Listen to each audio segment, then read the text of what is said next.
Happy Fire Alarm Friday, and welcome to System Test 14.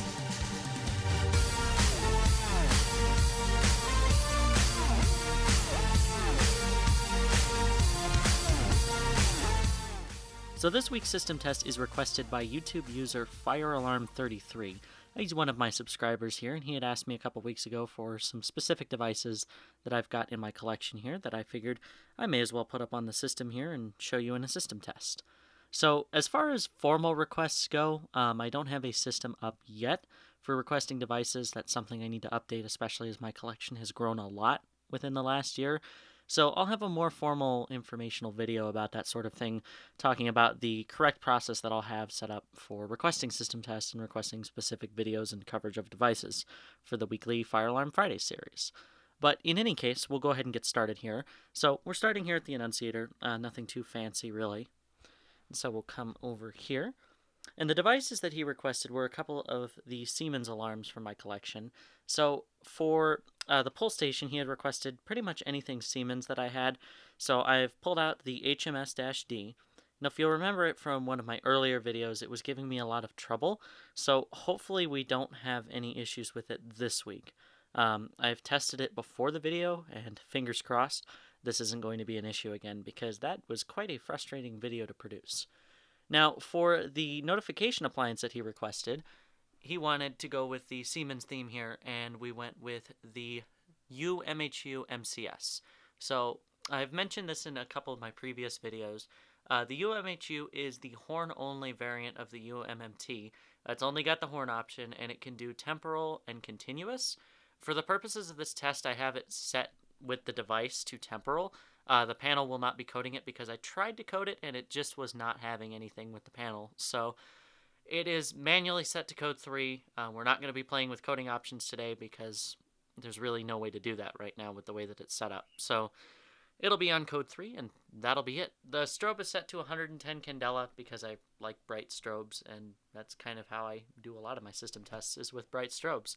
Moderator alarm will not be used today. It's still not hooked up.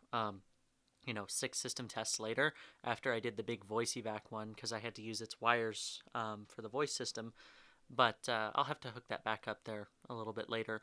I am still working on automating that with a friend of mine. It is coming soon, trademark reserved. So yeah, let's go ahead and get started here. So again, the system is on code 3, temporal, however you want to call it, and we will give this a try. So Fire Alarm 33, here you go.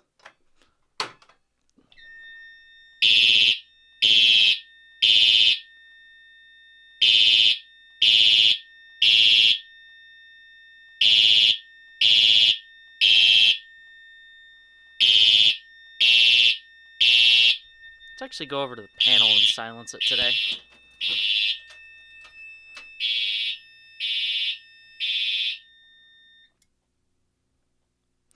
So yeah, that device is quite loud. And oops, there we go. Okay, so yeah, as you can see, got an alarm in zone 1, which is the bedroom pull station. And then, of course, audible silence there. And I guess I could demonstrate it by shutting off the lights too. Let's come over to my desk. And then, yeah, if you've ever wondered, this is how I control the lights for the videos. So it's just my Stream Deck here and a pair of Elgato key lights up here. Yeah, you can see that strobe is incredibly bright. It does a good job of illuminating the room there. So yeah, let's turn the lights back on. There we go. Cool. So now we need to reset the pull station here. Well, actually, we can go ahead and do a re-alarm before we reset. Let's go ahead and use the drill function here. I don't have a pull station or another initiating device hooked up, but we can use the drill function.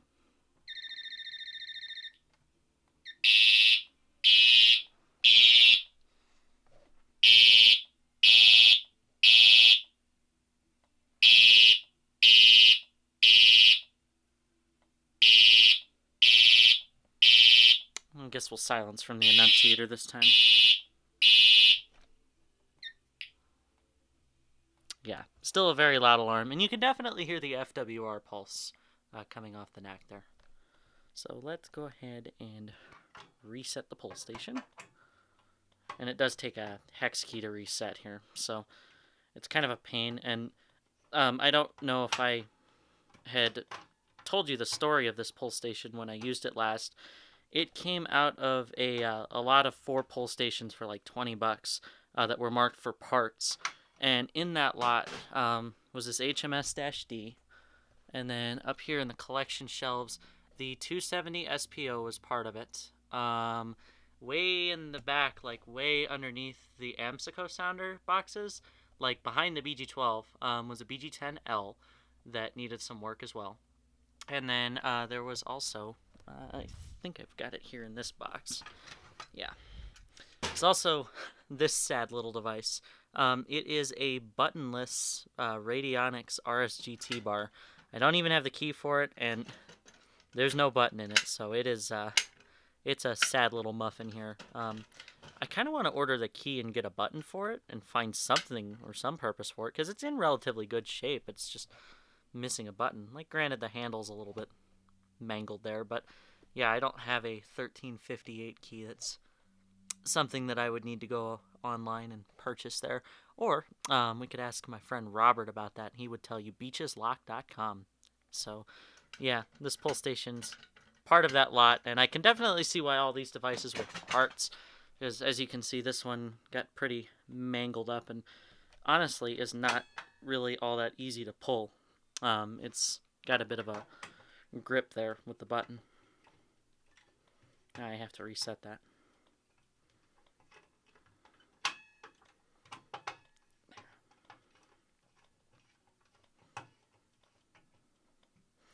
Okay, perfect.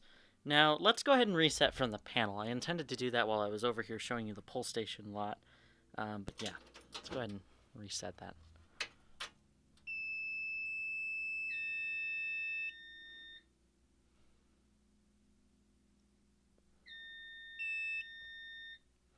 There we go, we'll acknowledge. And I guess we could try and change the code and see how the U-MHU reacts. I honestly don't think it's going to do much of anything, but we can try. Try March time and see if it does anything.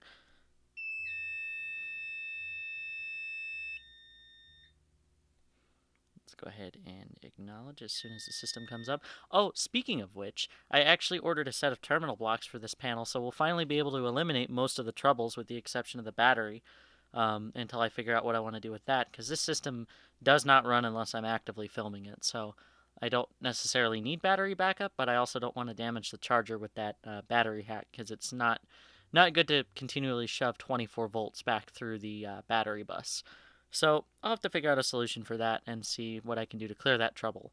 But for now, I'll be able to clear up most of the trouble because we're missing some of the terminal blocks, like for zone 5, and this NAC block is just entirely missing because I had to put it down here on the AN bus, and the relay block is certainly not suited to fit all 3 relays. So I've got something coming for that should hopefully make that a little bit better here.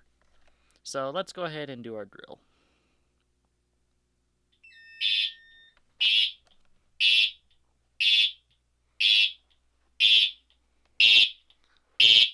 Hey, it makes a really good clock. Oh.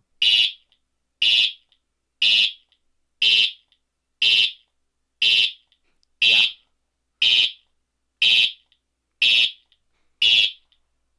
Yeah, it certainly doesn't like March time, but it makes good for 60 beats per minute.